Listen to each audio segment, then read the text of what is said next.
marco de nuestro próximo diplomado en migración, denominado Políticas y Estrategias de Inclusión, y que es organizado por el Programa de Políticas Públicas de nuestra universidad y también por nuestro Departamento de Trabajo Social de la UTEM, y nos acompaña también en esta actividad, en este diploma, nuestra Dirección de Capacitación y Postítulo de la universidad, cuya sigla es DIRECAP. Entonces nos acompaña DIRECAP en este minuto, nos acompaña el representante, ¿no es cierto?, del programa de políticas públicas, que vamos a dejar a continuación, que nos dé un saludo y una presentación, ¿no es cierto? También decirles, para el conocimiento de ustedes, que esta actividad está siendo grabada, ¿no es cierto? Va a quedar grabada, también eso es importante. También esta grabación va a ser luego compartida para que ustedes sepan en las redes de la Universidad Tecnológica Metropolitana, especialmente también con quienes se inscribieron y se inscribieron en el formulario de este conversatorio.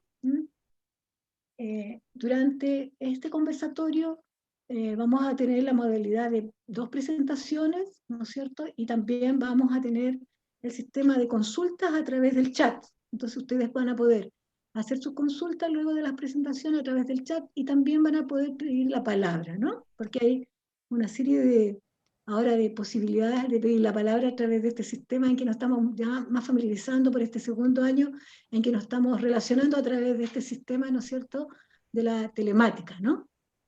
Queremos saludarle a cada uno de ustedes, agradecerle el interés que han tenido de participar.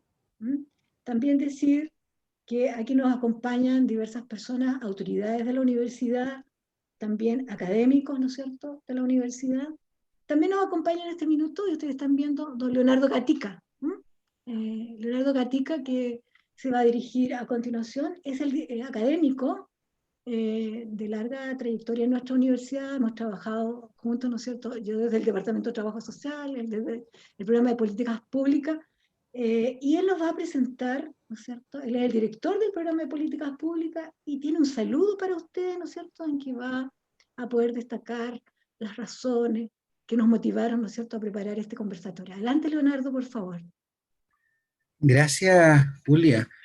Estimadas, estimados amigos, muy buenas tardes, bienvenidos a esta actividad de la Universidad Tecnológica Metropolitana. Estamos muy contentos de haber programado y con la asistencia vuestra engalanamos en realidad esta jornada en que nos vamos a referir, se van a referir los ponentes a la reciente nueva ley migratoria que rige en el país. Cúmpleme en primer término saludar y felicitar al director de la dirección de la unidad, de la Dirección de Capacitación y Postítulos de la Universidad, el colega Rodrigo Vázquez, a su asistente Claudia Marambio y al equipo que le acompaña. Y también saludar al colega y amigo Héctor Reyes, ponente en esta oportunidad también y coordinador del diploma en migración, políticas y estrategias de inclusión, próximo a partir por nuestra casa de estudios. Pero también quiero saludar a una muy querida colega, Catalina Bosch, que veo que está entre nosotros, entre los 50 participantes que ya vamos. Y Catalina, gran y querida amiga de la universidad y del programa de políticas públicas, gran colaboradora, que esperamos tenerla por muchos, muchos años. Y naturalmente a Julia, desde el Departamento de Trabajo Social, moderando esta actividad. Esta actividad se marca, como ya lo habíamos señalado, en el diploma de migración, políticas y estrategias de inclusión, producto, esquema académico que junto al Departamento de Trabajo Social hicimos. Y también en esta oportunidad nos acompañan estudiantes de la maestría en gerencia pública, la profesora coordinadora de la asignatura que correspondía este día en su primer bloque, Ética en la Gestión Pública, en un ámbito muy propio de los derechos humanos, ha considerado pertinente y oportuno que los alumnos de la maestría en este primer bloque de clases puedan asistir. también a participar de esta actividad académica. De manera de que es un público muy interesante el que nos acompaña, y quisiera saludar y agradecer muy especialmente a Catherine Galás Valderrama, colega de la Universidad de Chile, doctorada en Ciencias de la Educación y especialista en temas migratorios desde antigua data, quien va a compartir con nosotros su mirada crítica eh, sobre la nueva ley migratoria. Y naturalmente en ello también va a estar acompañada de Héctor. Sin más, entonces, y solo reiterando mis agradecimientos a todos quienes nos acompañan y muy especialmente a Catherine, y felicitando a Héctor por esta tarea que augura un muy buen comienzo próximo del diploma en migración.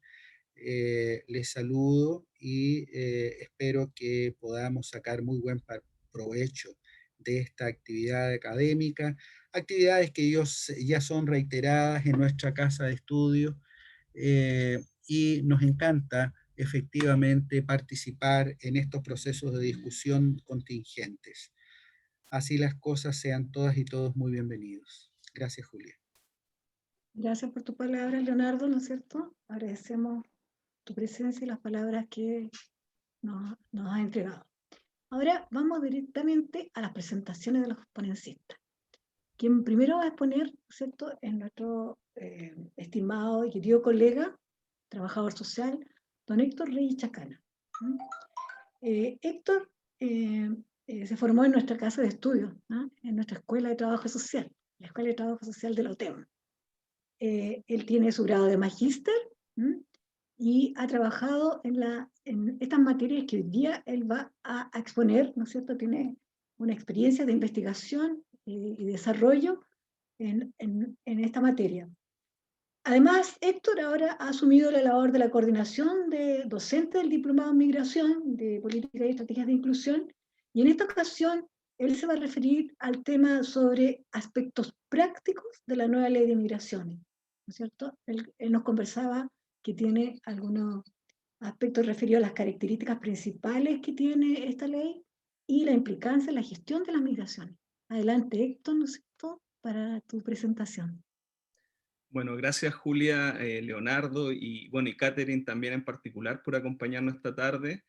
Esperamos que en este ratito que vamos a abordar este tema tan contingente que es las migraciones y en particular esta nueva ley, podamos efectivamente realizar un ejercicio reflexivo crítico de lo que es esta materia, un poco haciéndonos cargo en el sentido de que nuestro país, desde el año 75, que fue la última vez que se promulgó un decreto sobre extranjería, digamos, no había hecho un esfuerzo que pudiera, en el fondo, dar cuenta de los nuevos procesos migratorios que fundamentalmente se vinieron asentando desde la década de los años 90, ¿cierto?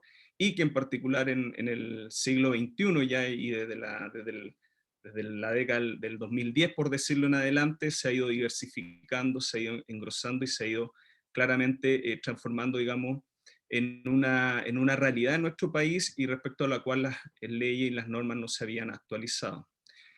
Para quienes un poco hemos estudiado estas materias, sabemos que las leyes bueno, y en general sabemos que las leyes construyen realidades, ¿cierto? Determinan ciertas posibilidades de acción, ciertas posibilidades de inclusión o de exclusión, y obviamente creemos que o creo que esta ley obviamente está señalando también caminos en esa línea. Una ley que se empezó a discutir por allá por el año 2010, que tuvo su ida y venida según también los cambios de gobierno, pero que dio a la luz en este año, en particular en el mes de abril con su publicación, y sobre la cual nos interesa obviamente dar cuenta de algunos elementos centrales. Así voy a ver si me funciona. Entiendo que se está proyectando, ¿cierto? Estoy como en la Sí, parte... Héctor, se está proyectando. Sí, Héctor. Súper, súper. Tenía harto temor por un tema de mi computador. Esto de la virtualidad muchas veces nos juega malas pasadas. Bueno, obviamente referirnos a una ley, para quienes no somos abogados o abogadas, muchas veces cuesta un poquito poder asentar, pero lo que voy a tratar de hacer en estas láminas a continuación es poder dar cuenta de los elementos centrales que tiene esta normativa, ¿cierto? y destacar en un sentido neutro, por decirlo de una manera, aquellos elementos que van a configurar este nuevo marco de gestión de las migraciones, ¿cierto? O sea, esta ley, en definitiva, establece un nuevo marco de gestión de las migraciones, en la cual se establecen varias referencias que, insisto, por el contenido y el contexto de este conversatorio no vamos a abordar todo, ¿cierto? Pero la idea es por lo menos poder asentar aquellos elementos que nos sirvan para comprender un poco cómo se va a dar este nuevo contexto de aplicación de las normas migratorias y en particular de la gestión. Quiero atender esto también considerando de que puede que haya muchos colegas del ámbito municipal en este conversatorio, que muchas veces se dan cuenta, digamos, cómo estas realidades que lo afectan directamente en su diario quehacer no son abordados desde el Estado, no tienen una respuesta institucional, y creo que también un poco interesante poder ver y mirar si esta ley da respuesta o al menos señala algunas luces de cómo va a ser esta nueva visualización. Bueno, dicho eso, entonces, el ámbito de aplicación de esta ley, y esto es lo primero que quiero señalar y destacar, es básicamente regular el ingreso, estadía, residencia y egreso de los extranjeros y el ejercicio de derechos y deberes de los mismos, ¿cierto? Entonces se establece que este ámbito de esta ley, digamos, es básicamente regular, digamos, todo lo que tiene que ver con el ingreso y salida de extranjeros.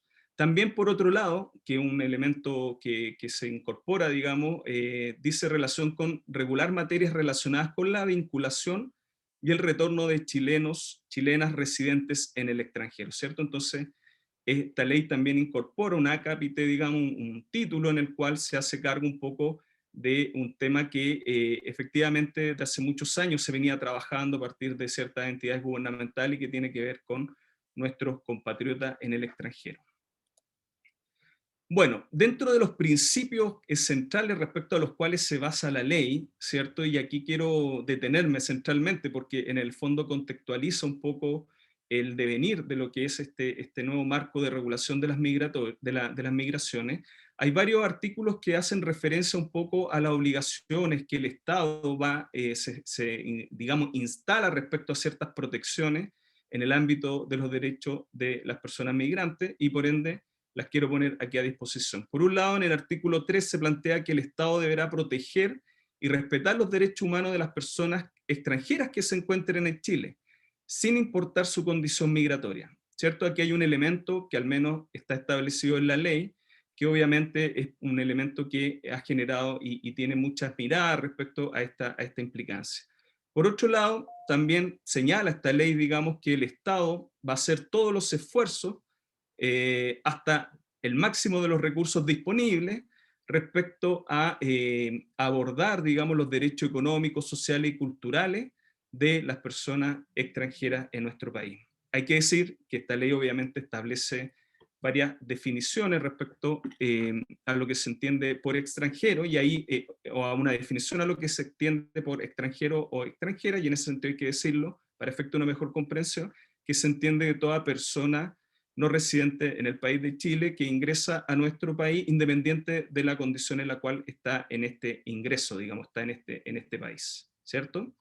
Entonces, además, se establece en esta ley que el Estado asegurará a los extranjeras, la igualdad ante la ley y la no discriminación.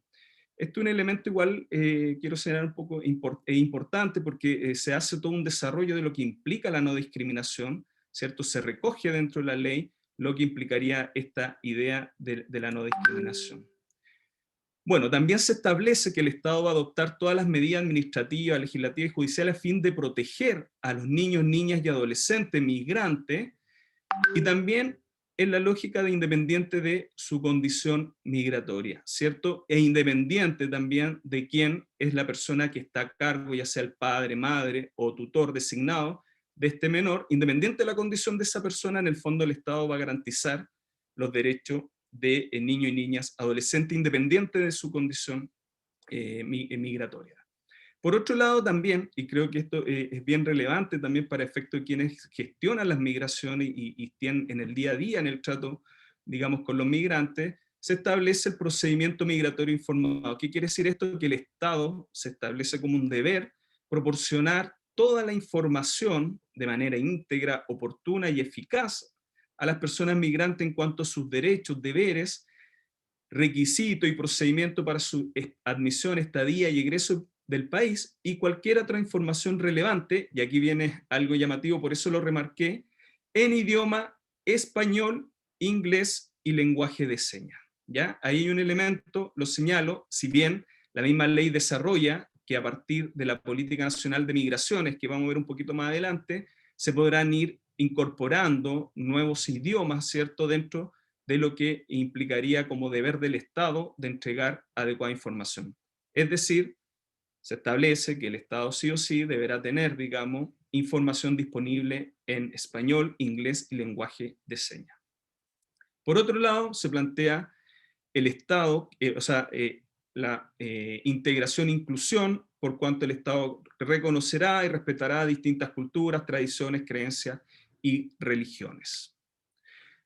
Otro de los principios que aparecen en esta ley tiene que ver con la migración segura, ordenada y regular, en el sentido de garantizar, digamos, flujos migratorios de acuerdo a las realidades del país, y en ese sentido se establece esta lógica de regularizar, digamos, de manera permanente situaciones migratorias que efectivamente el país esté viviendo, digamos.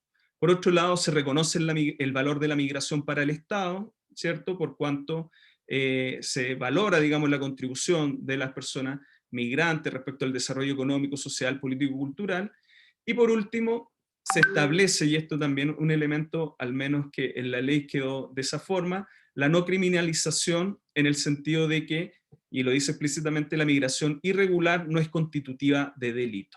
Esto es un elemento que es importante señalar por cuanto al menos teóricamente en la ley se está estableciendo esta no criminalización.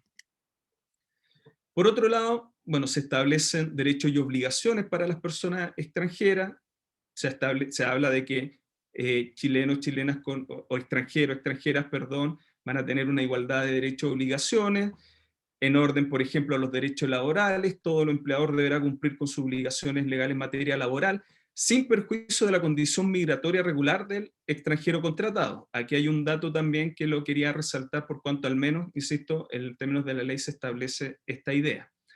Por otro lado, y algo que ha estado muy contingente al día de hoy, bueno, el tema migratorio en general, a propósito de la ley, y obviamente cuando uno contextualiza el momento en que emerge esta nueva ley, nos enfrentamos a las expulsiones masivas, ¿cierto?, a lo que fue la denegación en una primera instancia de el acceso a salud en el contexto del COVID a los migrantes. Pero bueno, esta ley establece en el artículo 15, digamos, 15, perdón, derecho al acceso a la salud de los extranjeros residentes o en condición migratoria irregular, ¿ya?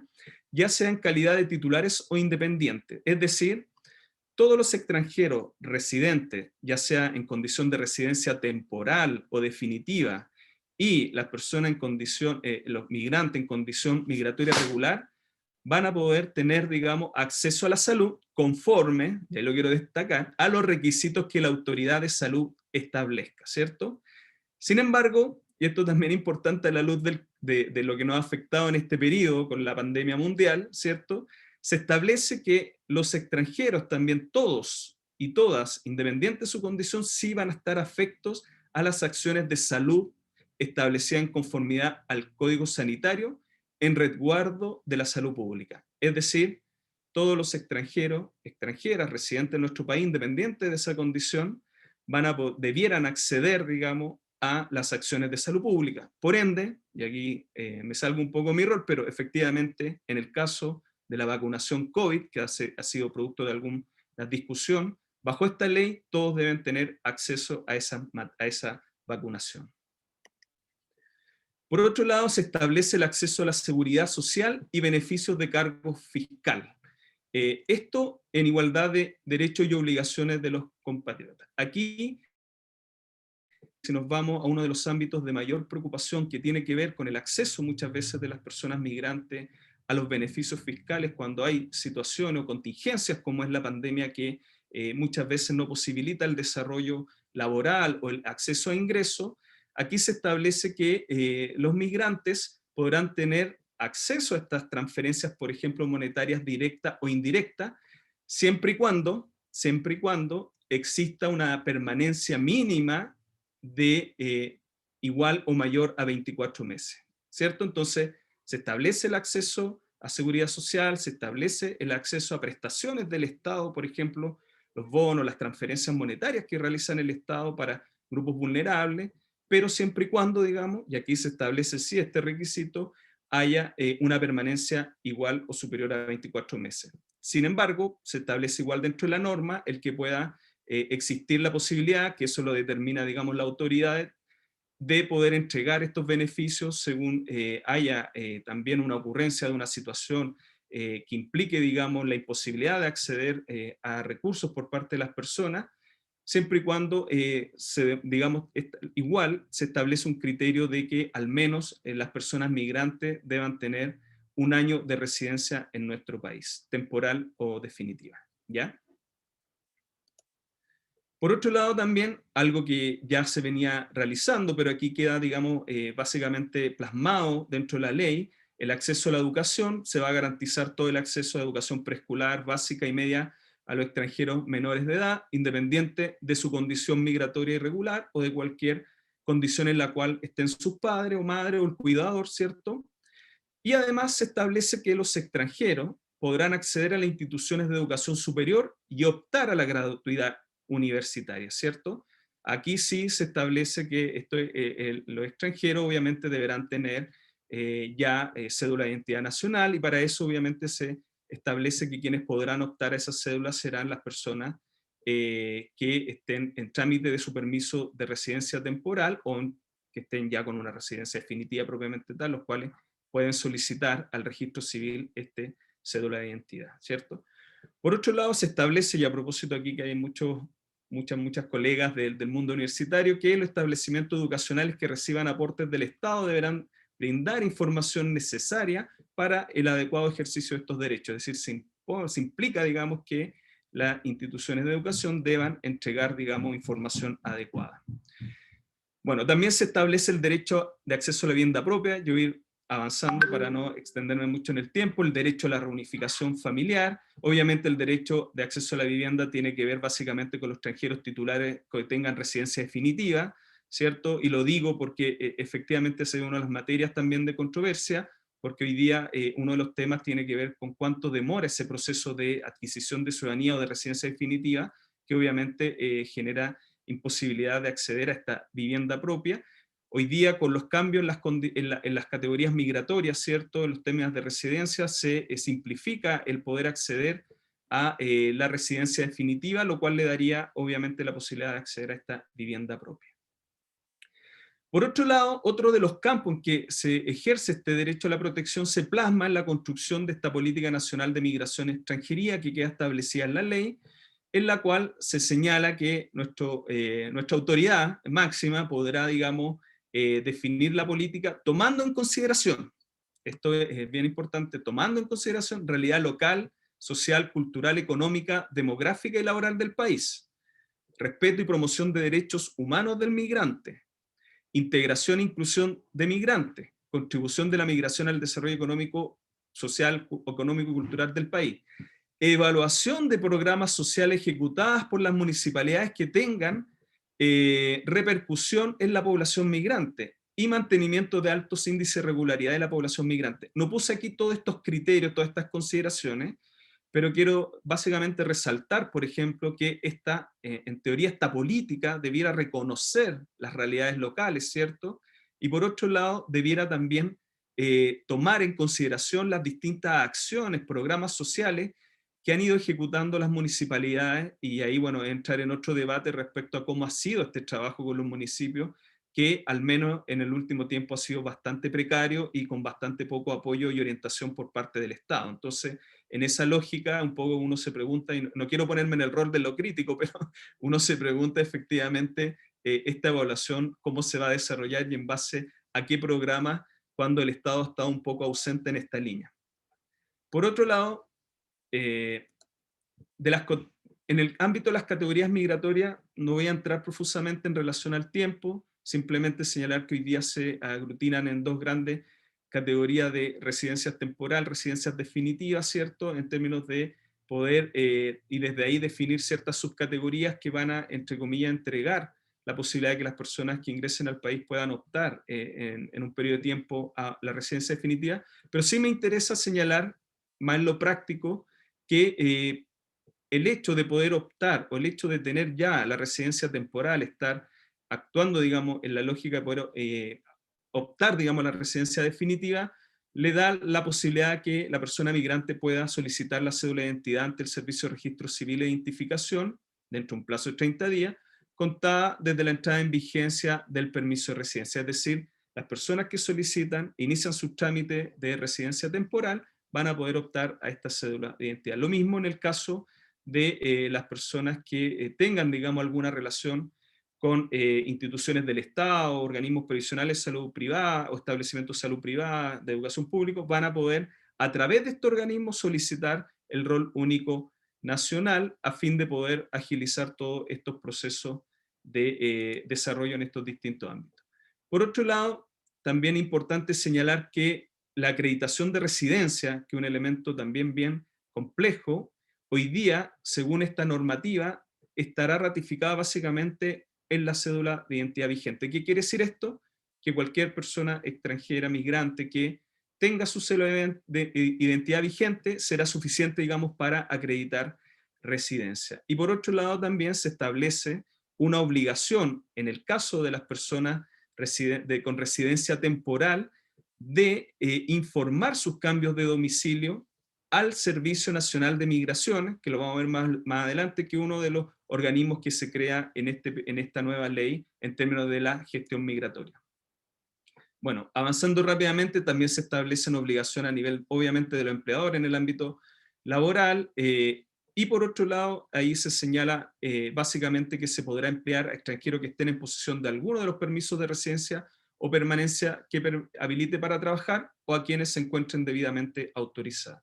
Y por otro lado, también se plantea esta obligación de las instituciones de educación superior, que deberán, y esto también es importante, por cierto, quienes trabajamos en la universidad, enviar anualmente al Servicio Nacional de Migraciones la nómina de los extranjeros titulares de permiso de residencia temporal que estén matriculadas en las distintas universidades, ¿cierto? Así como los que finalizaron sus estudios o hicieron abandono de ellos o fueron expulsados del establecimiento, ¿ya?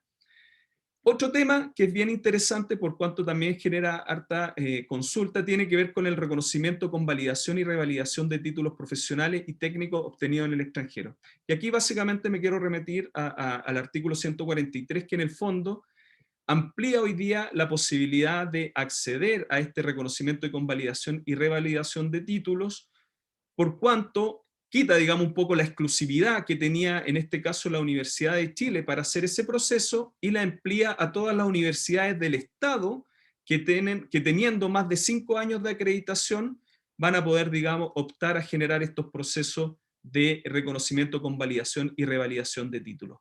Obviamente esto da un valor en términos de que abre, digamos, la posibilidad de acceder a estos reconocimientos, no sé si poder decirlo, pero facilitar un poco, entendiendo que hay muchas regiones, personas migrantes que están en regiones, etcétera, que van a poder ir a universidades del Estado, que tengan en este caso acreditaciones por más de 5 años, respecto a las cuales van a poder, digamos, realizar ese proceso de revalidación, convalidación y reconocimiento de sus títulos.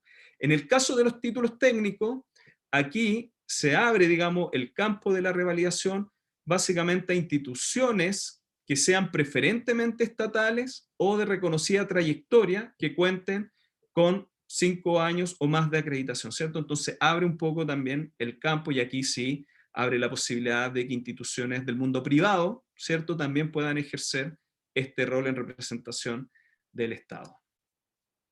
Bueno, dentro de la institucionalidad migratoria establecida esta ley se definen funciones y roles de distintos ministerios y distintas institucionalidades. Solamente señalar que sigue quedando, digamos, todo lo que es la coordinación de la política migratoria, la ejecución de la norma en el Ministerio del Interior y Seguridad Pública, ¿cierto? quien además podrá formular, implementar y supervisar políticas, planes y programas en materia de migración. Y aquí lo quise señalar porque llama también mucho la atención: colaborar con ministerios sectoriales en la formulación de criterios migratorios para la elaboración de sus planes y políticas. Es decir, se le da a este Ministerio del Interior y Seguridad Pública, con el enfoque que estos tienen, la posibilidad, digamos, de colaborar con los ministerios sectoriales para definir, digamos, los planes que se desarrollen a nivel de estos ministerios más específicos, ¿cierto? Entonces, eso también lo quería resaltar. Por otro lado, se mantiene el rol de la Subsecretaría del Interior, en tanto coordinar con los demás organismos públicos las acciones que garanticen la aplicación de la ley, y aquí se incorpora el coordinar y recabar de los municipios, a través de los delegados regionales o provinciales, las propuestas de información pertinente para que la política nacional de migración dé cuenta de la realidad local. Como referíamos al inicio, ¿cierto? Esta política de migraciones debiera considerar la realidad local, entonces se le entrega a este Subsecretaría del Interior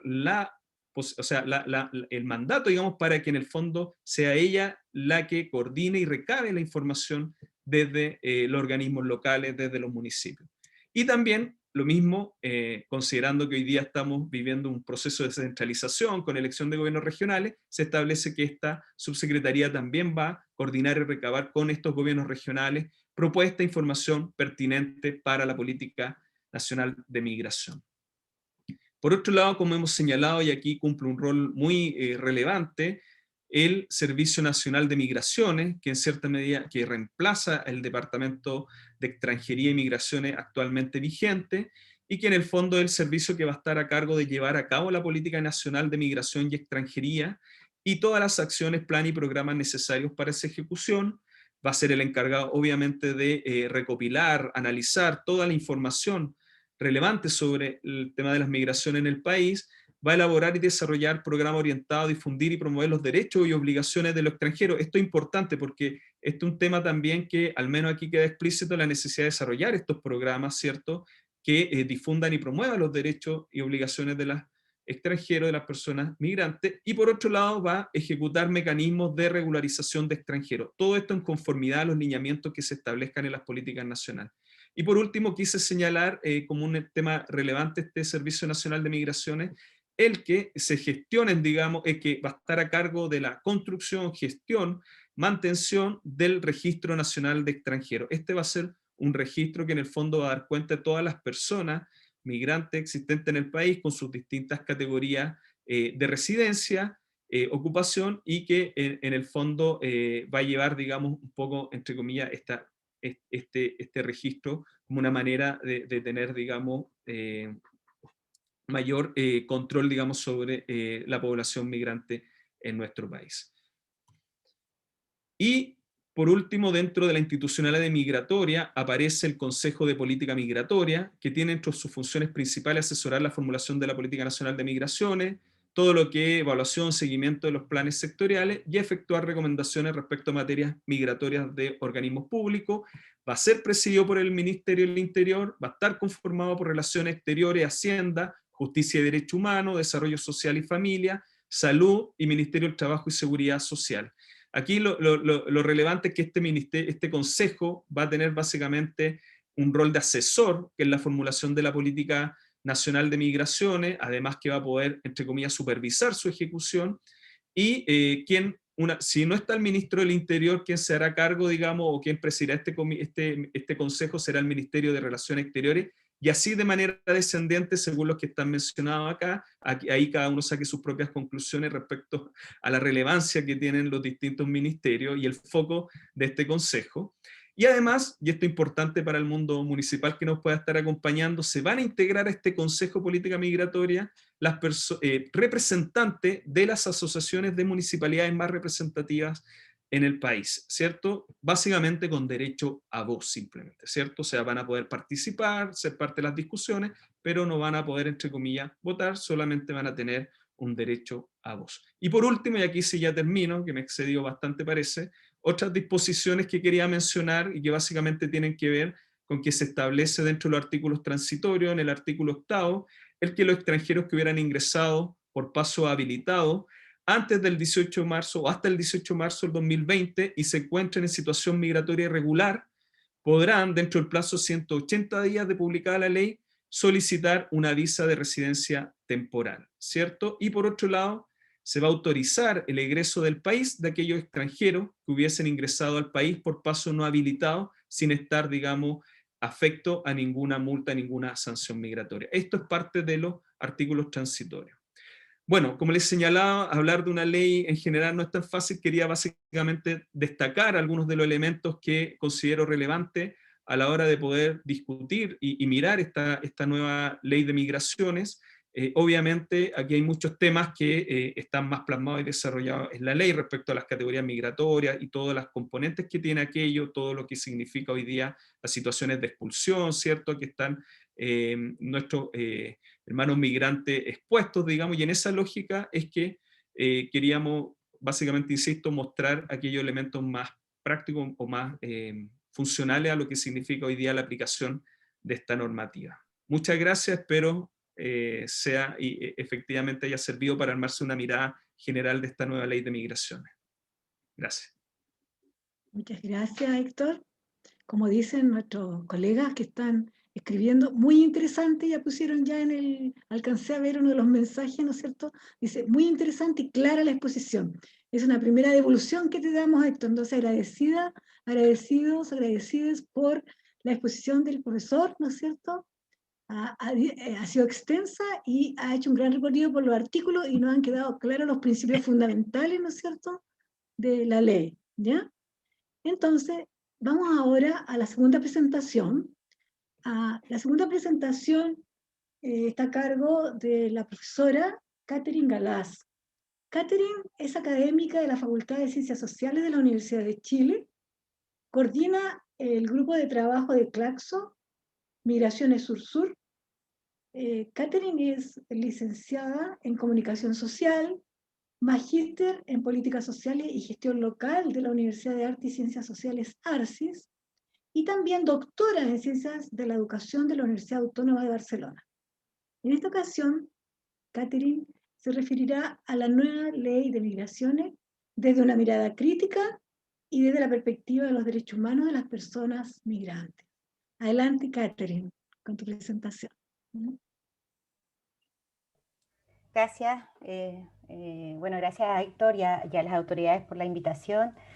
Veo que aquí está Catalina, Alejandro Reyes, o sea, hay harta gente que de hecho sabe mucho más que yo, así que yo solo voy a dar algunas pinceladas de unos puntos críticos sobre la ley, pero también algunas como apuestas que creo que son necesarias de pensar en este proceso constituyente que se está abriendo.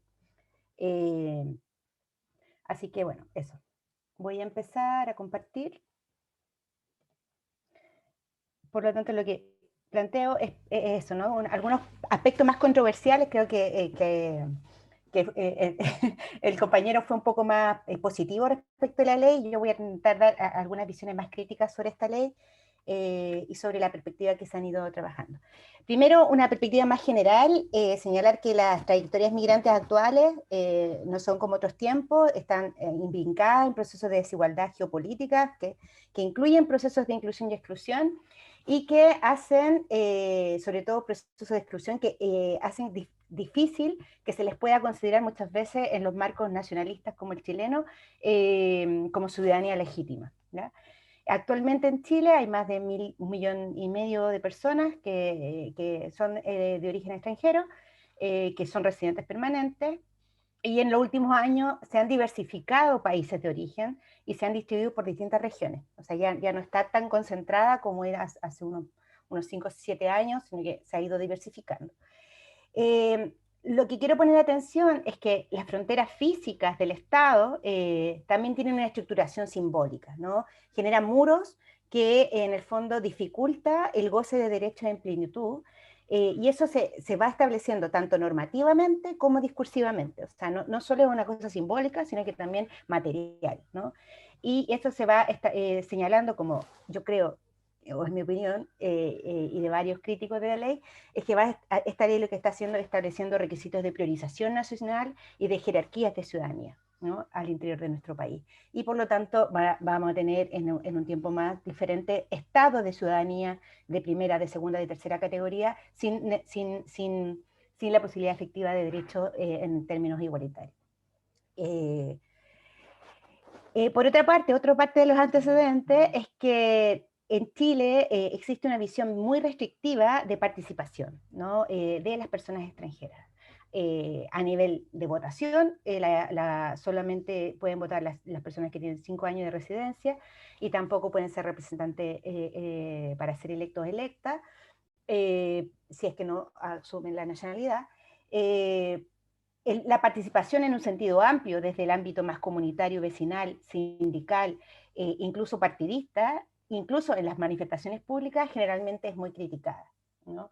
Es cuestionada, ¿no?, la participación pública de las personas migrantes. Y eso nos hace remitir a la idea de ciudadanía que tenemos, ¿no? O sea, ¿por qué? Porque tenemos una noción estrecha del concepto de ciudadanía, que con los actuales movimientos migratorios está quedando en crisis, tanto la lógica de fronteras como la lógica de ciudadanía. Y en ese sentido, estamos en un momento constituyente. Sí, perdón, que tengo a mi hijo. Sí, dale. Ya. En un momento como el actual, lo que nos permite el momento constituyente es precisamente hacer o romper la frontera de esas lógicas, ¿no?, de la lógica sobre todo de cómo entendemos la ciudadanía actual y cómo podemos abrirnos a que esa ciudadanía considere a todas las personas habitantes del territorio, por lo tanto residentes del territorio, más allá del lugar de nacimiento. ¿Ya? Eso como antecedente. Respecto de la nueva ley, algunas cosas, bueno, ya el compañero explicó varios puntos que plantea la ley, pero hay como avances poco claros en términos de derechos humanos, ¿no? Por ejemplo, el Estatuto de Protección Complementaria, que si bien puede ser entendido como un avance, porque no existía esta protección para víctimas de violencia de género, por ejemplo, puede generar una contracara que en el fondo afectar la actual norma de refugio, por ejemplo, que termine no aplicándose. Es un riesgo, ¿no?, este estatuto que se establece en la nueva ley. Ingresar por paso fronterizo no habilitado deja de ser delito, actualmente es delito, pasa a ser una falta administrativa, pero ¿qué pasa? Que también tiene su contracara, que lo estamos viendo con las devoluciones express o las expulsiones express de los últimos meses, es que no se respete el debido proceso, porque al ser administrativo es mucho más rápido el proceso, y de defensa, ¿no? Y se justifiquen procesos de expulsiones express, como hemos visto también en otros países que se dan, ¿no?, por ejemplo en España, etc. Un minuto. Espera un minuto, Bruno. Ay, voy a dejar de compartir, es que me esperan un minuto.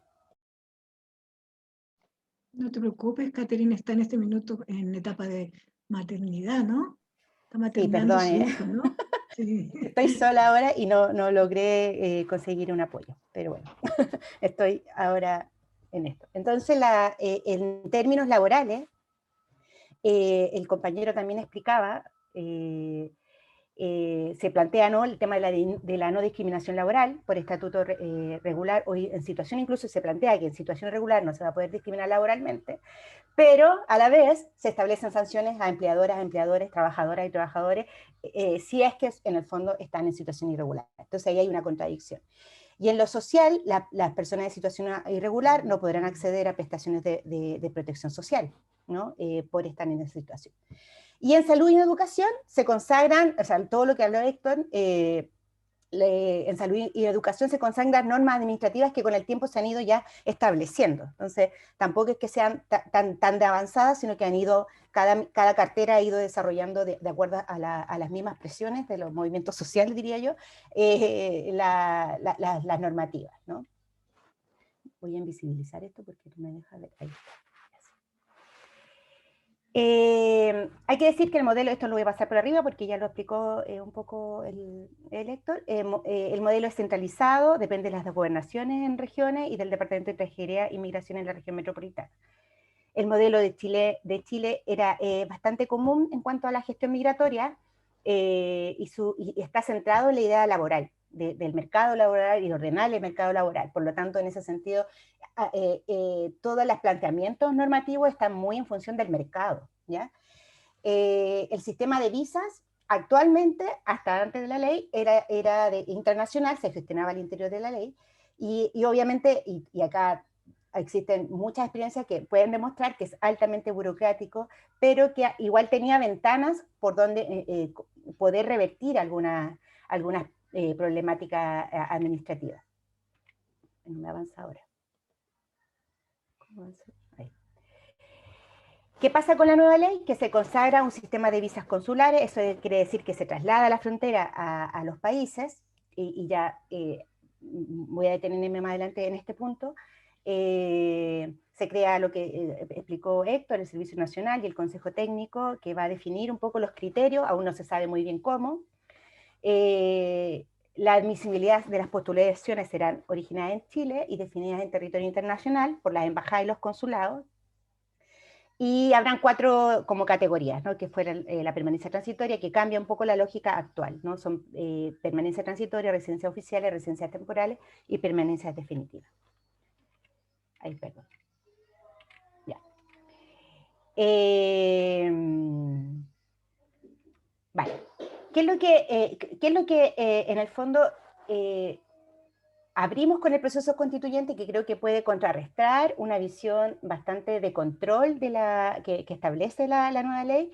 Es ver de qué manera ampliamos la lógica de ciudadanía, ¿no? Basada en estas 3 lógicas. Por un lado, en el reconocimiento de que el derecho a migrar, ¿no? O sea, la Declaración Universal de los Derechos Humanos y la Convención Americana han fijado el derecho al libre tránsito, pero la única forma de hacerlo operativo es a través de la existencia de un derecho intrínseco a entrar en otro territorio. Si no, no tiene sentido, ¿no? Garantizar el derecho al libre tránsito si no se garantiza el derecho intrínseco a entrar a otro territorio. Eso por un punto como prioritario. Segundo, reconocer la residencia y el arraigo en vez de la nacionalidad, ¿no? De qué manera repensamos los límites de la ciudadanía para que las personas extranjeras que viven en este territorio puedan participar, ¿no? Y eso implica cuestionar, por ejemplo, que la nueva Constitución, por ejemplo, planteen solo los chilenos y las chilenas con derechos. O sea, ¿quiénes van a ser el sujeto de ese marco, ¿no? social? Tendrían que ser los sujetos residentes en el territorio, más allá de quien haya nacido en el territorio, ¿no? Que va a ser también un tema de tensión en la convención. Y por otra parte, si se sigue continuando la lógica de vinculación restrictiva de ciudadanía con nacionalidad, lo que está pasando y lo que va a acentuarse ahora es que se va a marginar a una población residente de manera explícita, ¿no? Directa, y va a establecer este criterio de desigualdad político-social, ¿no? Que va a establecer ciudadanías de primera, de segunda y de tercera por diferentes formas de consideración de los sujetos dentro del Estado, ¿no? Por otra parte, bueno, tanto de movimientos sociales como de organizaciones pro-migrantes, se ha planteado, bueno, de qué manera construir un Estado que no sea un Estado pensado solo monoculturalmente, ¿no? Actualmente, todos los discursos sociales, políticos vigentes están, sobre todo los que están gobernando, tienen una ilusión de monocultural, ¿no? Y cómo pasamos a un reconocimiento de la diversidad intrínseca que tiene este Estado, ¿no? Esta nación. Entonces, la nueva Constitución tiene un desafío que es reconocer la pluralidad existente en el territorio, ¿no? ¿Por qué? Porque somos diversos lingüísticamente, cultural, sexual, étnica y también de procedencia, ¿no? Por lo tanto, el viejo modelo en el que estamos habitando apela a una idea de identidad que muchas veces se basa en una idea falaz de homogeneidad, ¿no? Entonces, bueno, ¿de qué manera transitamos? Estamos en un periodo constitucional que podemos cuestionar esto hacia un estado más de interculturalidad, de reconocimiento de diferencias, pero en función de un proyecto común, político común, donde nos aceptemos en esas diferencias, ¿no? Y haya reconocimiento, por lo tanto, de todos quienes habitan, y no solamente haya una mayoría que acepta o tolera a ciertas, entre comillas, minorías, ¿no? Y por último, también creo que es muy importante ante los últimos hechos que hemos estado viviendo en Chile, porque la Constitución actual establece fronteras que son sociosimbólicas, o sea, habla de chilenos, son los sujetos objetos de manera preferencial. Es cierto que el racismo que vivimos cotidianamente no se elimina por ley, porque son estructuras las que funcionan, pero es importante que se plantee un principio normativo dentro de la nueva Constitución que establezca no solo un principio de antidiscriminación general, sino que específico, sobre todo por la diversidad de procedencias que estamos, y también la fenotipia que estamos viviendo, y por lo tanto eso debiera establecerse como principio para que posteriormente esto pueda desplegarse en otras normas, en dispositivos institucionales y programáticos. ¿Ya? Por otra parte, es muy importante salvaguardar los derechos humanos que ya están firmados, los acuerdos de derechos humanos que ya están firmados. Todo esto, hay un andamiaje jurídico histórico que sitúa a la persona extranjera con ciertas garantías y que no siempre se están respetando en Chile, ¿no? La actual ley, en muchos casos, no está muy claro cómo va a complementar o va a poder proceder en relación a estos tratados, ¿no? Por lo tanto, queda como un poco en la nebulosa. Por ahora está clara que al traspasar, al poner, por ejemplo, un enfoque securitista, porque eso es lo que está planteando la nueva ley, al trasladar la frontera a los países de origen, en vez de generar esto que hoy día nuevamente el presidente señaló, ¿no? La migración segura y ordenada, lo que se ha demostrado en los últimos 10 años es que solo favorece el aumento del paso, la entrada por paso fronterizo no habilitado, ¿no? En el fondo, deja a esas personas en una situación mucho más precaria. Hay que decir que si bien el compañero anterior dijo que había un proceso de regularización ahora actual solo para un tipo de personas que entraron en una determinada fecha, las personas que entren por paso fronterizo no habilitado, lo que hace esta ley es dejarlas en un limbo. No hay un sistema de regularización para esas personas y lo único que pueden hacer y lo que le invita a la ley es a salir del país sin penalización, pero esas personas, la pregunta es, ¿se van a ir? ¿Se van a quedar? ¿Van a quedarse en situación irregular? Por lo tanto, van a ser explotadas laboralmente porque no van a poder acudir a los espacios formales etcétera, etcétera, residenciales, educacionales, etcétera, ¿no? Entonces, genera una posibilidad de vulneración mayor al dejar a un posible contingente de personas en un estado sin protección.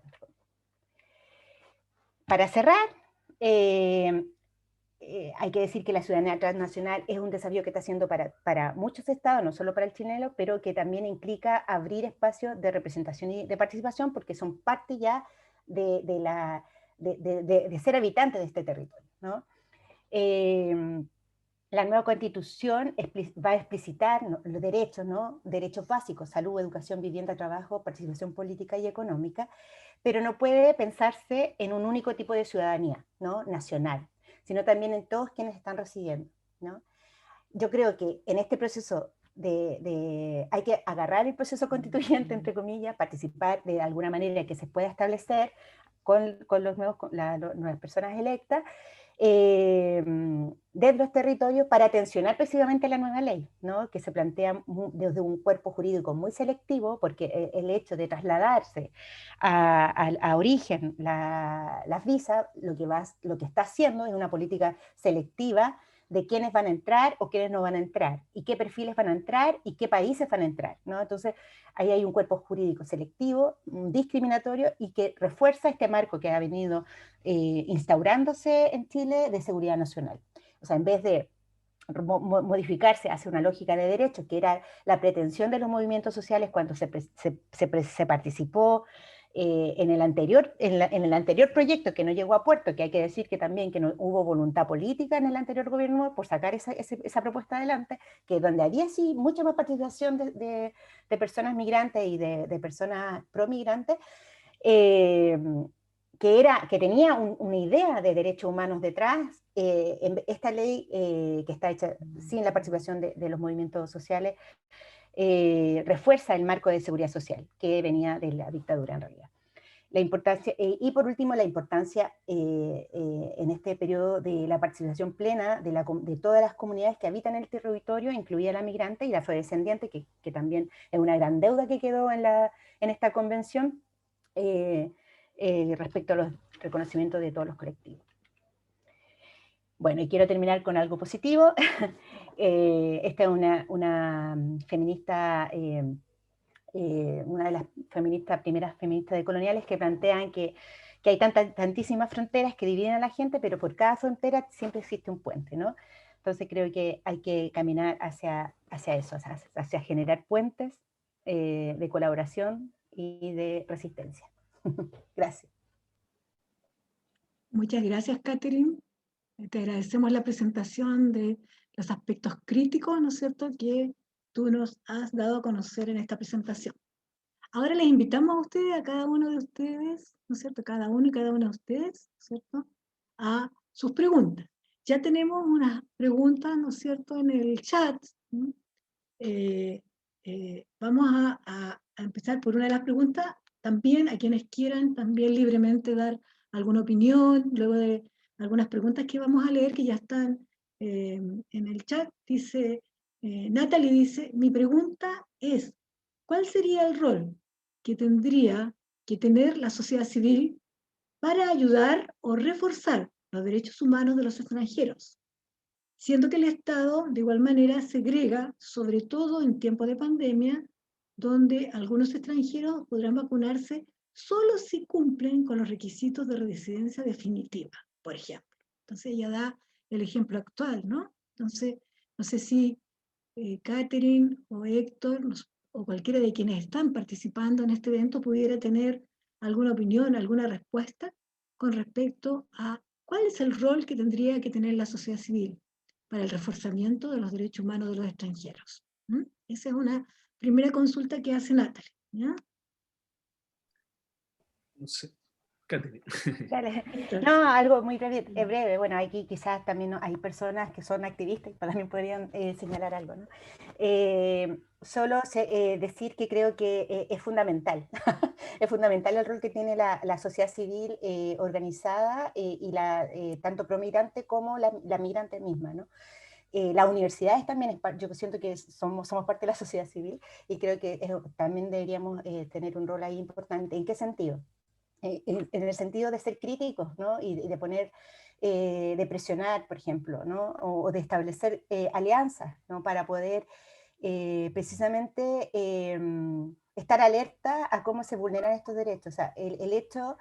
el caso que coloca, o sea, el tema de la vacuna, hay una normativa que prohíbe, o sea, la vacuna está dispuesta para toda la población migrante, independiente de la situación migratoria.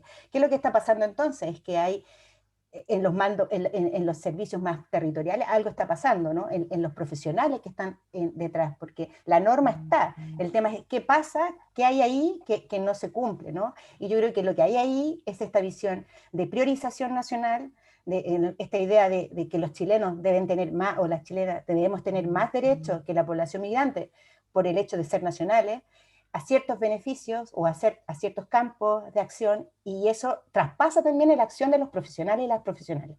O sea, eso está dentro también, los estereotipos, los prejuicios, y claro, la acción de la sociedad civil es combatir eso, o sea, es hacer evidencia, es denunciar. Yo creo que la coordinadora y bueno, varios otros movimientos migrantes denunciaron rápidamente esto y se evidenció que había una falta, ¿no?, administrativa entre la misma norma que asegura, digamos, un derecho y lo que está pasando en las prácticas. Entonces, creo que ahí hay se tiene que actuar rápidamente, se tiene que denunciar, pero además yo creo que también el activismo, por ejemplo, en pandemia, ha generado posibilidades que el Estado no ha generado. O sea, el Estado no ha llegado con retraso muchas veces, por ejemplo, para la sostenibilidad de la vida de muchas personas migrantes.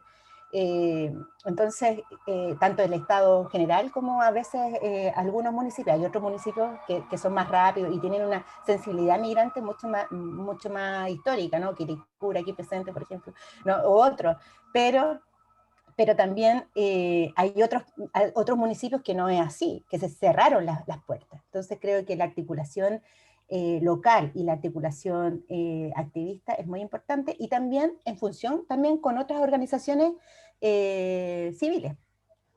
Eso. Muchas gracias. No sé si Héctor quisieras también Sí, dar una opinión. simplemente complementar desde otro punto de vista de lo que planteaba la colega Catherine, que tiene que ver con el tema de la participación de la sociedad civil. Efectivamente, en esta ley no se recoge en ninguna parte una presencia de las organizaciones de la sociedad civil en ningún ámbito, ni en el consejo, es decir, está ausente. Yo creo que ese es uno de los temas también, bueno, dentro de las distintas complejidades que tiene esta ley, que deja mucho ámbito a criterio, ¿cierto?, a criterio de la autoridad, sigue dejando mucho espacio para las decisiones de técnicos que muchas veces no son coincidentes con los espíritus con los que se formulan estas leyes, estas normas, más allá cuestionable o no. Entonces yo creo que ahí sí claramente hay un déficit, que es el tema de la participación de la sociedad civil en su origen, en su desarrollo, como se señalaba, pero también en la institucionalidad que emerge no se incorpora, excepto en ese Consejo de la Sociedad, del Consejo Nacional, del Consejo Nacional Migratorio, digamos, donde en el cual se establece ministerio y se establecen estas dos organizaciones de municipalidades, y además, entre comillas, se menciona de que podrán invitar o ser parte, pero sin ningún derecho, universidades, expertos, sociedad civil, pero claramente no hay ninguna digamos, forma que se establezca que haya una participación mucho más vinculante y efectiva de la sociedad civil. Eso. Muchas gracias. Una pregunta que nos lleva al tema de infancia. Claudio dice, ¿cuál es el rol de la nueva institucionalidad de infancia en sintonía con esta ley de migración? ¿Qué pasa en esta área de la infancia? No sé si pudieran comentarnos, ¿no es cierto? O quisiera también expresar alguna opinión a alguna de las personas que está participando en este encuentro. O sea, yo solamente, perdón Julia, Sí, agregar que desde el punto de vista, al menos, insisto, de lo que plantea la ley, digamos, hay en términos de su escritura, hay un reconocimiento, digamos, de los derechos de los niños, niñas y adolescentes, independiente de su condición en el país, digamos, y respecto a eso el Estado debe tomar todas las digamos, las medidas administrativas, políticas. Por ende, yo creo que esta nueva institucionalidad del Estado, que enfrenta hoy día el tema de la infancia, va a tener que estar muy atento a eso y obviamente desplegar también las medidas, las políticas que permitan trabajar, digamos, con la población migrante, menores, infantes que estén en situaciones de vulnerabilidad. Así que yo creo que en el fondo es un campo, es un ámbito de acción donde efectivamente las instituciones públicas, todas, digamos, no solamente quienes trabajan en el ámbito de la infancia, van a tener que tener una actitud mucho más proactiva y obviamente que uno lo que esperaría, que esa política, porque aquí se hacen declaraciones de intenciones, pero justamente hay que ver qué sucede en los contenidos posteriores, esa política recoja, digamos, muchas de las demandas y necesidades que tiene la institucionalidad pública para poder dar respuesta a toda la complejidad que hoy día no solamente afecta a las personas, niños migrantes, digamos, sino que también a los niños y niñas de nuestra sociedad. Okay. Yo voy a hablar una cosita y parece que Catalina quería decir algo, pero parece por el micrófono no se puede activar. Entonces solo digo una cosa concreta y mientras le soluciono. Que para que le activemos el micrófono a Catalina. Boch. Sí. Solo decir que uno de los colectivos que en realidad sí está más protegido es la niñez normativamente. No estoy diciendo que eso realmente llegue a suceder, porque hay una distancia entre la política y luego lo que sucede, pero normativamente aparece como de mayor protección, ¿ya? Actualmente el tema más complejo son la niñez no acompañada, que actualmente en este sistema actual que sigue operando, quien se hace cargo es Sename, ¿no? de esos niños de la niñez no acompañada, y hay diferentes vías que toma Sename para poder proteger, dar protección a esas niñas, y una de las vías, después de varias posibilidades, es que termine institucionalizado. Entonces, creo que que sí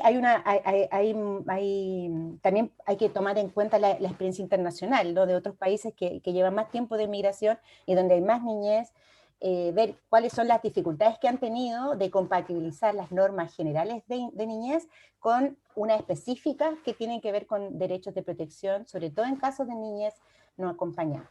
Ahora sí, Cata. Adelante.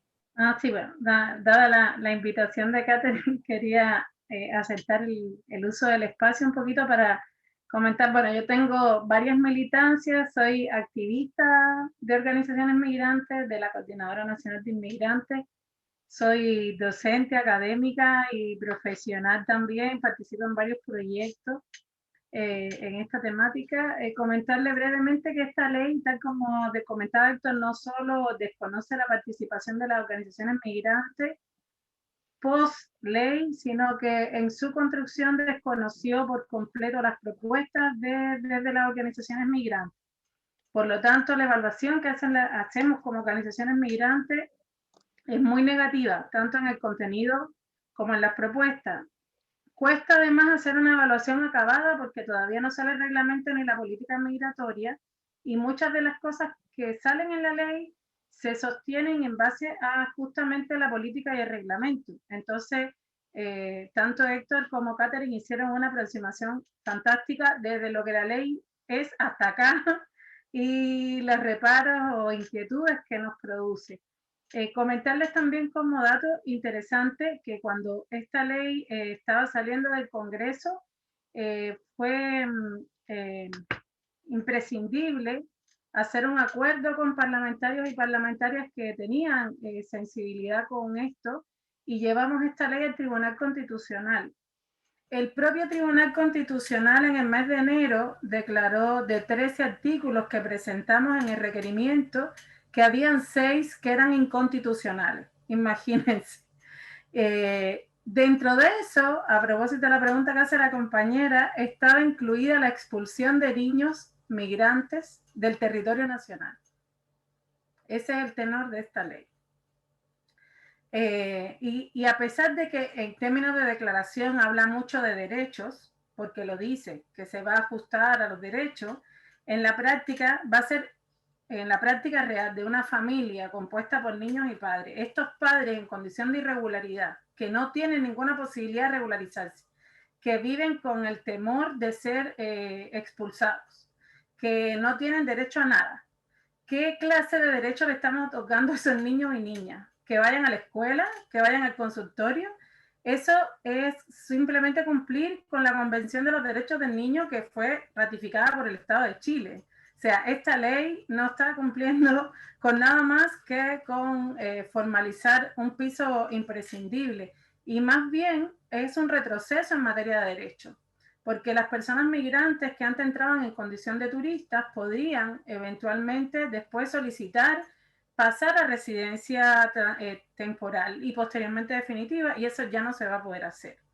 En fin, da para mucho, pero comentarles eso porque me parece que es súper relevante en función de las preguntas que están haciendo, para que entendamos que esta ley ha generado muchas complicaciones, y en la medida en que no se resuelva la regularización de las personas que están irregular hoy, los problemas que van a enfrentar quienes trabajan con migración en los municipios, por ejemplo, es extraordinariamente más grave que la que teníamos hasta hace un tiempo atrás, porque no va a haber solución. Así que esperamos que en un futuro próximo sí se haga un proceso de amnistía, como se llama, o de regularización migratoria de las personas que ya se encuentran en Chile, que es lo que usualmente hacen los estados cuando promulgan una ley migratoria, que regularizan a todos quienes están en condición de irregularidad. Y eso acá no se logró. Eso solamente. Perdón si me extendí, pero me parecían que eran aspectos importantes a tratar. Muchas gracias, Catalina. Agradecemos tu apoyo y la representatividad que tú tienes en estas materias. Además, eres nuestra profesora también del diploma, ¿no? Entonces, muchas gracias. Hay varias preguntas más. Vamos a ir avanzando, ¿no es cierto?, con estas preguntas, y preguntas interesantísimas. Karina dice, ¿qué pasa en el caso de que los migrantes vengan con antecedentes delictuales ¿Cómo actúa el Estado frente a esto con la nueva ley? ¿Se mantiene el retorno de las personas a su país de origen? ¿Qué sucede con esto? ¿Mm? O sea, efectivamente hoy día lo que se plantea es que las personas que tengan antecedentes no van a poder ingresar al país, ¿cierto? Y eso ahí tiene que existir todo un nivel de coordinación a nivel de policía. Y además, como se mencionaba, y Catherine lo señalaba, con esta lógica de las visas consulares, además, en la cual nuestro país va a definir, y esto va a ser parte de las definiciones de la política nacional, a qué países se les va a exigir visas.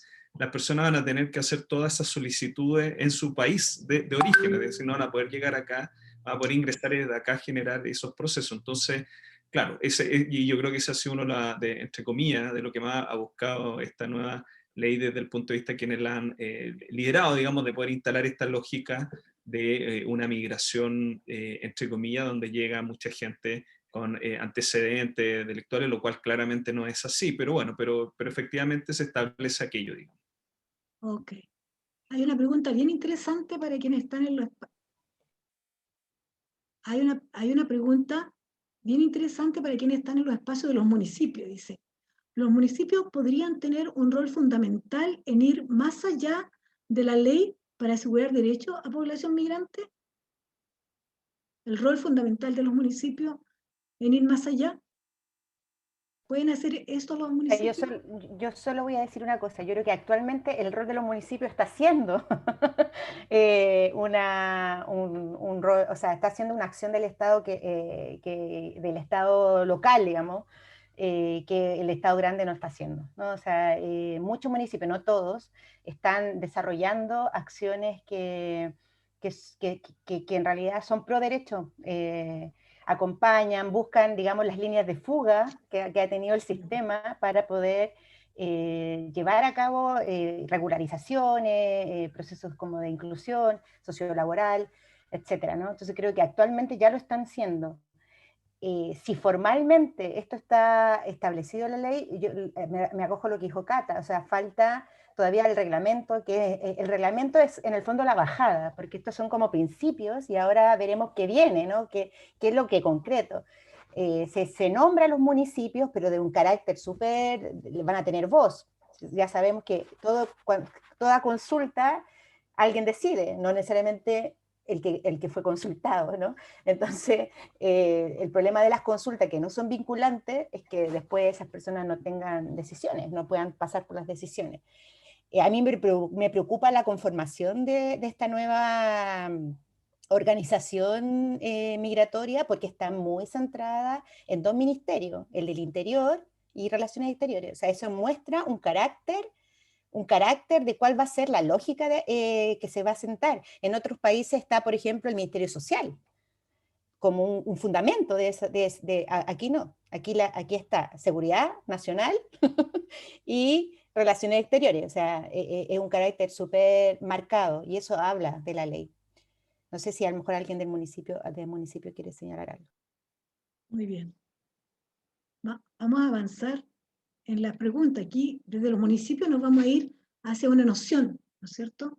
Dice, existen países que ya han avanzado en la noción de ciudadanía transnacional.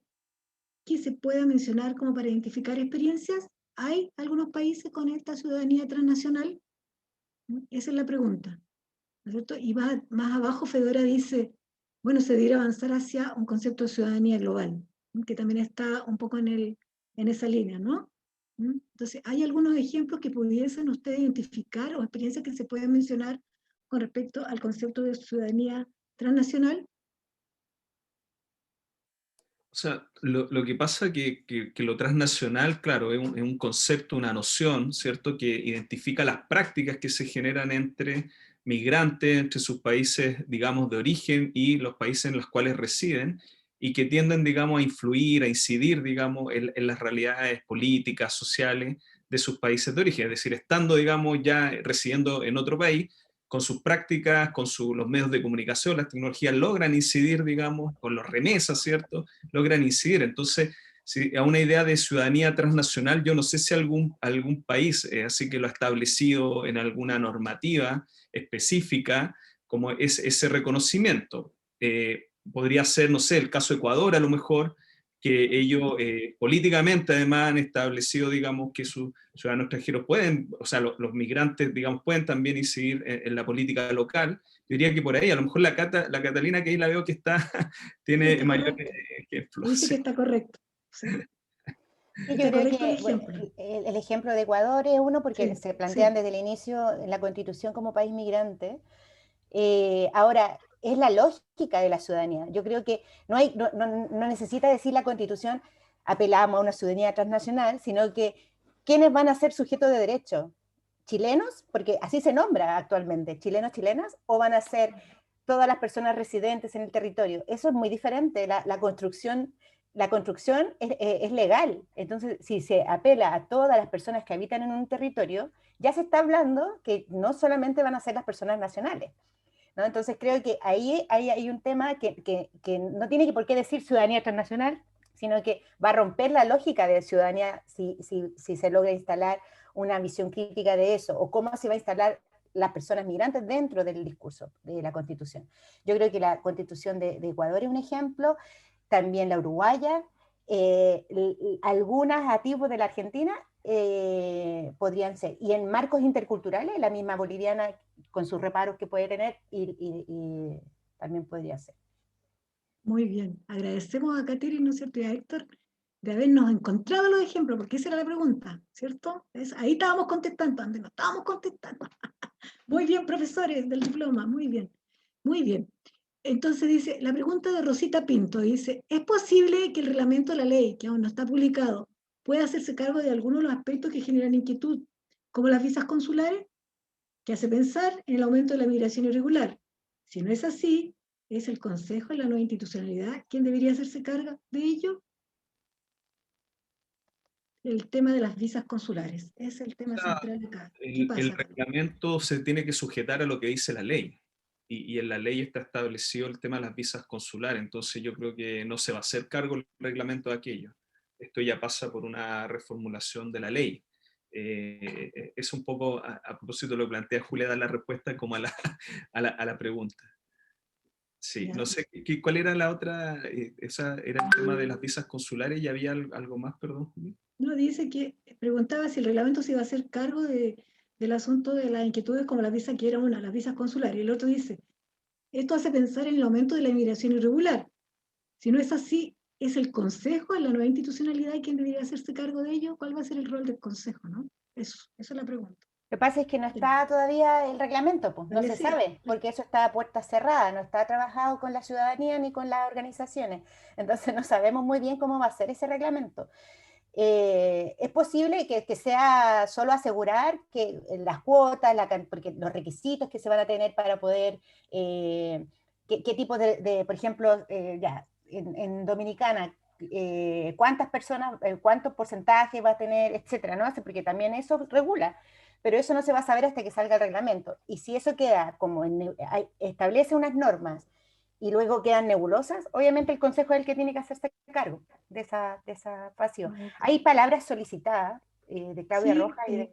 sí, al tiro le vamos a dar la palabra a Claudia Fedora.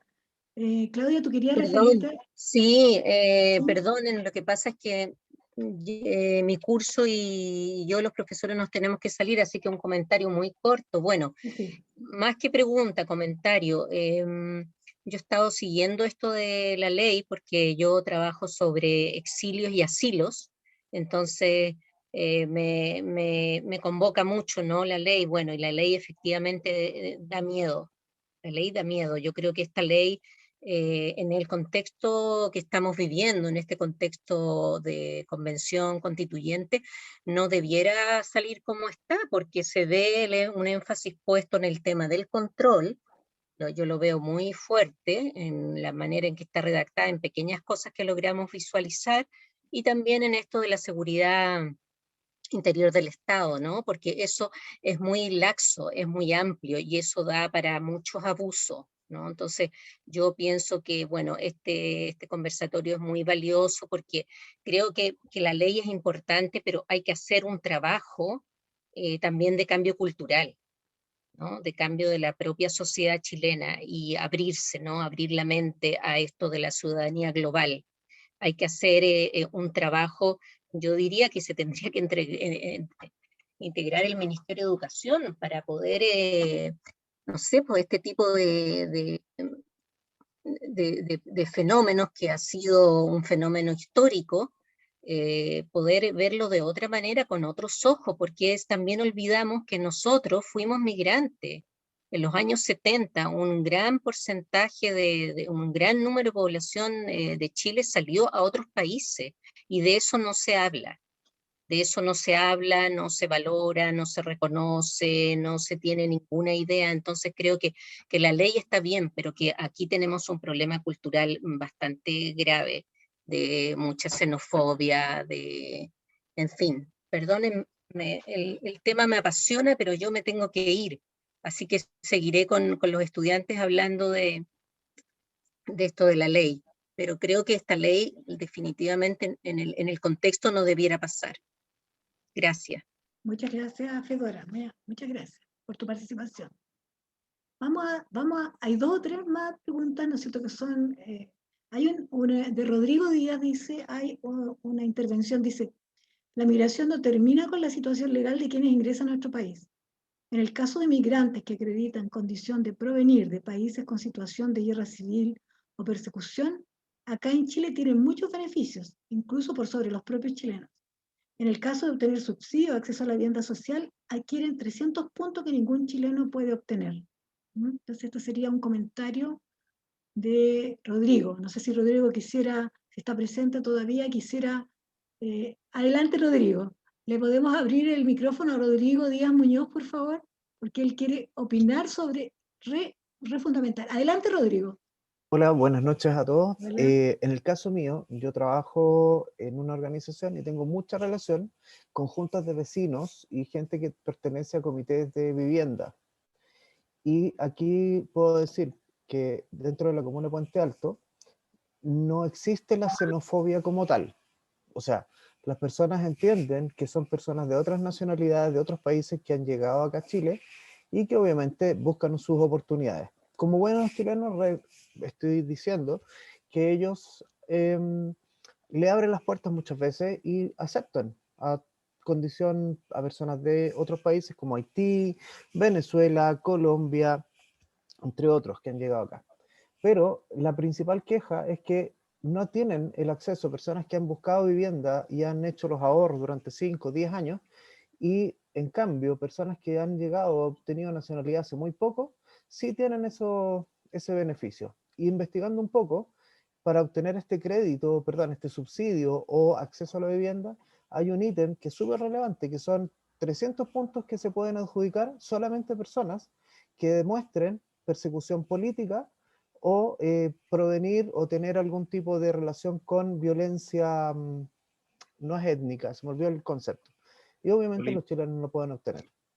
¿Ya? Entonces, perdona, por eso entonces a lo mejor el sentir, porque yo lo vivo acá, y el sentir no es xenofobia, ni es algo contra alguna raza. El chileno, por lo general, por lo menos la gente que es mucha la que conozco yo acá, es eso, no es otra cosa.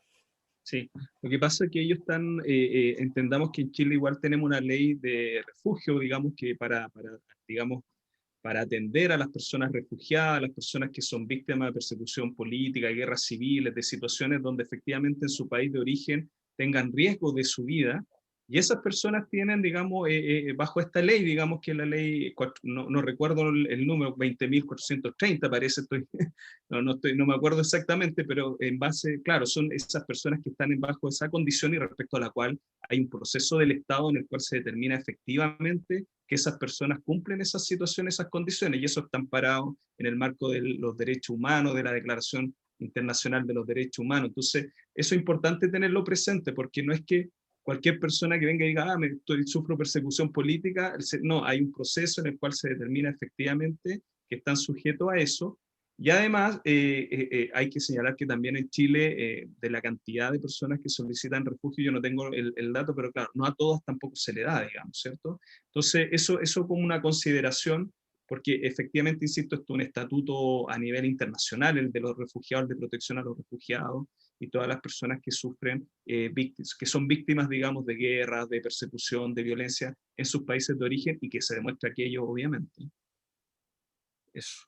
Yo solo agregar ahí que hay como una distancia entre la cantidad es como la misma percepción de que estamos plagados de inmigrantes, ¿no? O sea, esta noción que circula socialmente es 1,5 millones de personas. Estamos muy lejos de los países de OCDE.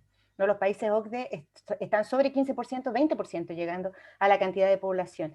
Entonces hay una percepción social de que es masivo y eso está refundado en una serie de discursos mediáticos, políticos, etcétera, respecto de la cantidad efectiva. Y en refugio pasa lo mismo, o sea, con esta idea de los beneficios, ¿no? Hay una percepción de que se dan más beneficios a la población migrante, pero en verdad no es así, y la cantidad de personas refugiadas en Chile es muy baja, es muy baja, muy baja, muy baja. No llega a ser ni el 5% de la población migrante en total. La gente que ha solicitado asilo y que se les da la posibilidad de refugio.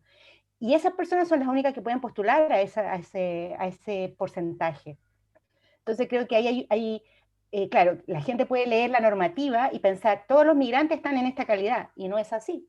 Entonces creo que en ese sentido falta formación social para decir, bueno, acá hay unos parámetros, pero no toda la población migrante cumple esos parámetros, así como no toda la población chilena cumple esos parámetros.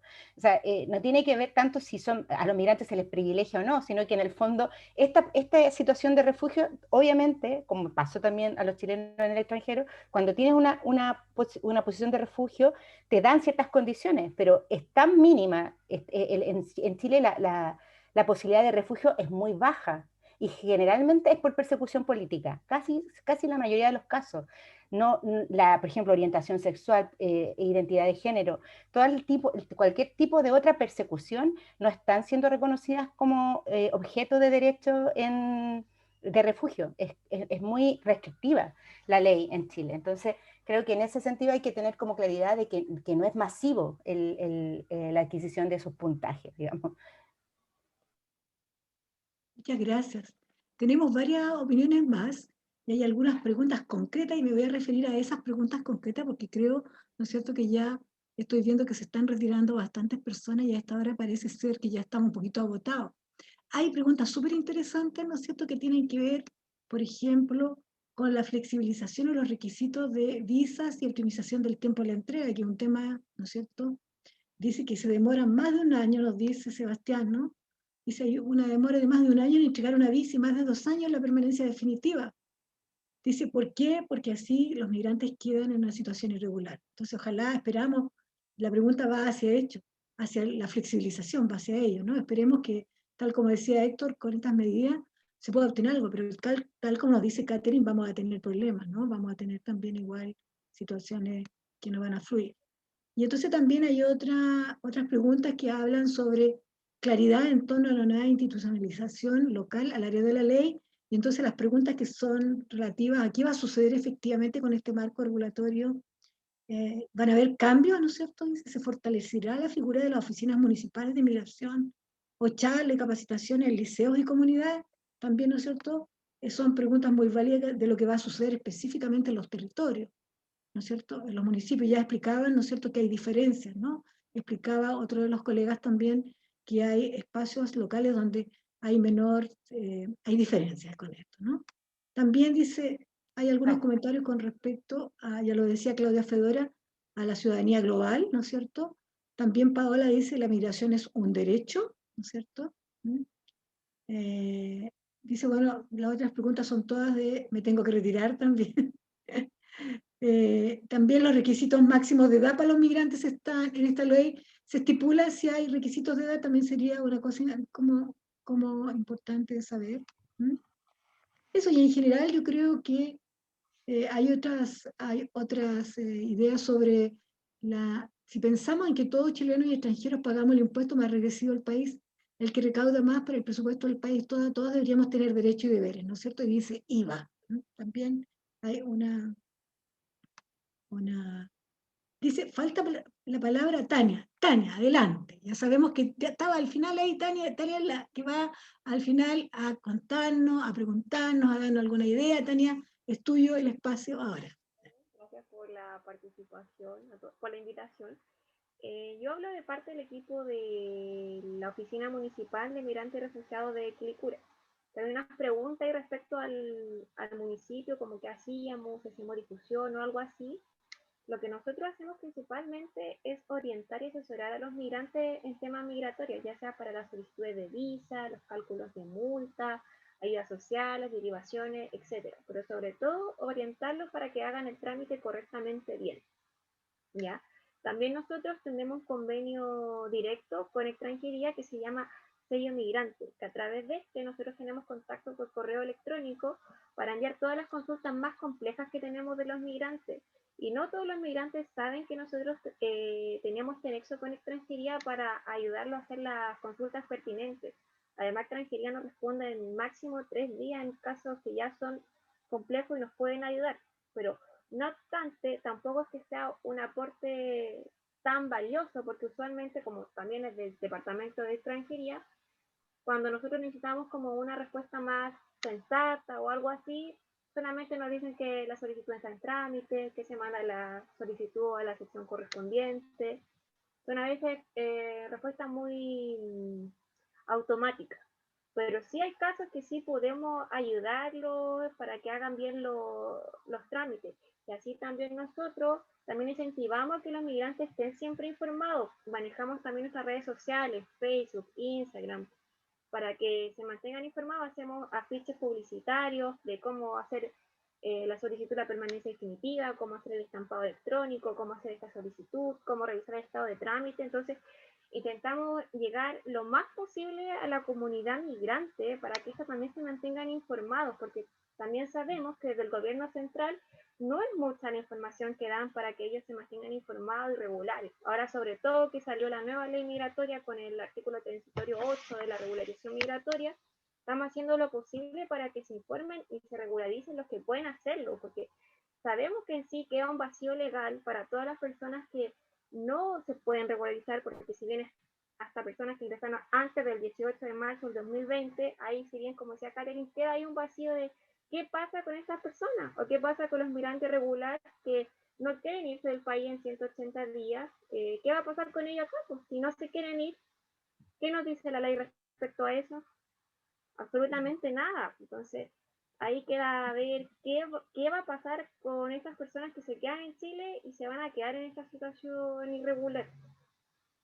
Bueno, eso era lo que le quería plasmar. Gracias, y además, Tan. igual tenemos un anuario de todas las cosas que se hicieron en el 2019. ¿De cuál municipio? ¿Cuál es tu municipio, Tania? ¿Tu municipio? Quilicura. ¿Perdón? Quilicura. Muchas gracias. Muchas gracias. Julia, si me permite, solamente, bueno, agradecer a Tania porque efectivamente yo creo que hay que hacer un reconocimiento. La Municipalidad de Quilicura ha sido una de las comunas en Chile que ha tomado el tema migratorio de verdad ya hace muchos años, y un poco demuestra cómo ha sido llevada la política en términos de que ha sido una decisión más municipal, más de la comuna, de abordar este tema y que no responde a una política institucionalizada, ¿cierto? Y en particular en los últimos años ha sucedido aquello, que se ha abandonado un poco a los municipios a efectos de que hagan su gestión en función de sus propias, digamos, realidades, con sus propios recursos, y por eso un poco, y agarrando esto a partir de que se preguntaba ahí por el chat si alguien señalaba si esta ley iba a asegurar recursos o iba a asegurar, digamos, iniciativa para los municipios, no dice nada, no señala nada en materia de recursos específicamente y pensado, por ejemplo, para quienes enfrentan día a día la realidad local. Y lo último de aquí es que alguien, no recuerdo quién lo mencionaba, a propósito de hacer como el trabajo de entregar herramientas a través de la educación para ir cambiando un poco, ir develando ciertos mitos que hay en torno a la migración, etcétera, etcétera. En el Consejo Nacional de Migraciones no está incorporado al Ministerio de Educación. Entonces, ahí uno ve un poco cómo se van entendiendo un poco las dinámicas que quedan en la ley y claro, hoy día viene otra pelea, otra disputa que tiene que ver con el reglamento, que tiene que ver con la política, pero efectivamente yo creo que a lo mejor, y apelando a lo que señalaba Catherine, en el contexto de este proceso constituyente pueda que emerjan otros lineamientos, otras definiciones que involucren también esta ley actual, si las leyes se pueden cambiar, no son piedras que, digamos, ¿cómo se dice?, que son permanentes y que nadie pueda cambiar. O sea, yo creo que esta ley hay que cambiarla o mejorarla al menos sustantivamente en lo que tiene. Y con eso ya por mi parte Muy bien. Muchas gracias. Bueno, vamos a dar las gracias a los dos expositores porque ustedes se dieron cuenta que las dos exposiciones nos generaron bastantes preguntas y hay varias ahí que quedaron, ¿no es cierto?, interesantes como para seguirlas como opinando y planteando, ¿no es cierto?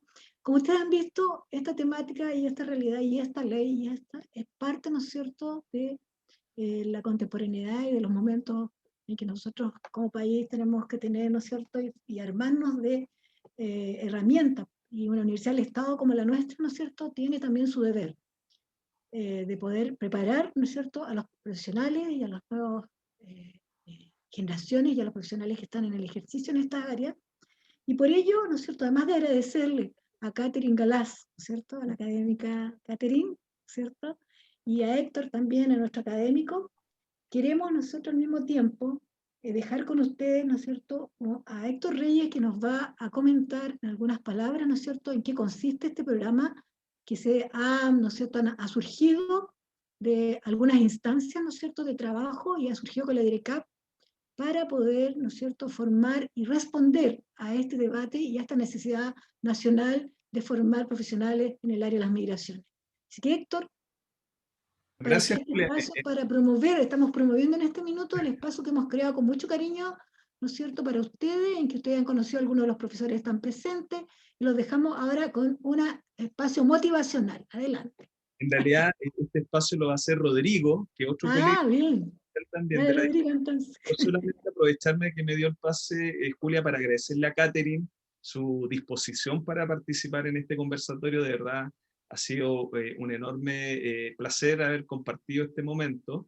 Y a todos los asistentes y asistentes de las distintas instancias, vemos que hubo gente de municipalidades, de la academia, así que a todos aquellos muy agradecidos. Y yo antes de dejar a Rodrigo, a lo mejor, Catherine, si quieres dar unas palabras de despedida para que después Rodrigo haga el cierre. Sí, porque ya me está presionando mi hijo aquí al lado, ¿lo ven? Tiene hambre. Lo tengo que ir a acostar, tiene hambre. Muchas gracias por la invitación, en realidad. Uno siempre aprende de estos espacios, se queda con preguntas y después con eso puede seguir como buscando y generando alianzas también. Así que no, yo siempre dispuesta y cualquier cosa estamos ahí para servir. Muy bien. Muchas gracias. Gracias a ti. Me retiro, aprovecho de retirarme. No te preocupes. Ya, gracias. Sí. Un abrazo. Lo único que quiero, antes de Rodrigo darte la palabra, es saludar a los exalumnos que están aquí, por favor, un gran saludo al sur, a Valdivia, a Claudio Sandoval, ¿ya? No te veía hace tiempo, síguenos por favor, sigue con nosotros, sigue con la UTEM. Muchas gracias. Muchas gracias. Bien, profesora, bueno, saludar a todos, a todas quienes nos han acompañado en este conversatorio. Como bien nos ha indicado, este conversatorio forma parte de un trabajo institucional en torno a los temas de migración, y es por ello que queremos dejarlas invitadas a un próximo diplomado que vamos a desarrollar a contar del mes de julio, denominado Diplomado en Migración, Políticas y Estrategias de Inclusión. Ahí estamos dejando en pantalla una lámina con un código QR para quienes quieran grabarlo. También vamos a dejar en el chat el link con el detalle. Y un diplomado que va a ser ejecutado 100% en modalidad de learning para favorecer el acceso de personas, ¿cierto?, de distintas regiones del país, con preferencia a presencialidad remota, es decir, con clases sincrónicas, pero también con trabajo asincrónico, con disposición del 100% de los recursos de aprendizaje también en el aula digital de la universidad. Es un diplomado que tiene 120 horas cronológicas, que tiene 4 módulos, el primero denominado Migración y Relaciones Internacionales, el segundo denominado Políticas y Normativas sobre Migración, el tercero Migración Actual en Chile, Avances y Desafíos, y el cuarto Estrategias para abordar la migración en el Chile de hoy, que cuenta dentro de su cuerpo académico algunos docentes que hoy día nos han acompañado, entre ellos Héctor Reyes, que ha sido expositor el día de hoy y que va a ser el coordinador académico, y dentro del cuerpo docente destaca Catalina Boch, también hemos tenido el honor hoy día de contar con ella, ¿cierto? Don Egidio Torres, que es el director del Departamento de Humanidades de nuestra universidad, la profesora Julia Cerda, quien también nos ha acompañado hoy día como moderadora, y la profesora Lorena Campos. Bueno, dentro de nuestra política en general de vinculación con el medio, favorecemos que este tipo de iniciativas sean a un valor accesible y contamos con preferencia en términos de descuentos, tanto para ex alumnos y alumnas, ¿cierto?, de nuestra universidad, como para funcionarios públicos. Y también, por cierto, estamos abiertos a poder generar algún tipo de alianzas o convenios con organizaciones de la sociedad civil.